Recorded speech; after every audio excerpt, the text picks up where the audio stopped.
जिले council chairman Sukkur Syed Kumail Haider Shah, chief officer जिले council Syed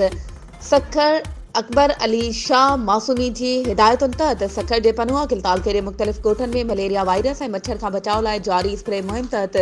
हंगामी बुनियादनि ते पनुआ किलताल के जी यूसी पवारी, यूसी कोटड़ी ऐं यूसी भाईजी शरीफ जे ॻोठनि में डिस्ट्रिक्ट काउंसिल मेंबर हाफ़िज़ रफ़ीक अहमद सुमरो जे सहकार सां इंजीनियर ग़ुलाम फरीद भुट्टो,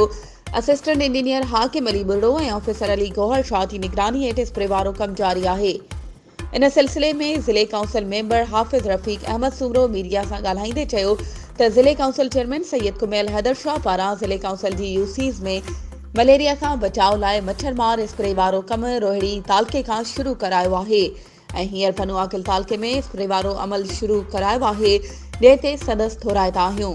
असां सैयद कुमैल हैदर शाह, चीफ ऑफिसर सैयद अकबर अली शाह ऐं स्प्रे मुहिम इंचार्ज मुमताज़ अली नौर जा थोराइता आहियूं। वधीक ख़बरुनि ऐं अपडेट्स जे लाइ असांजे चैनल खे सब्सक्राइब कयो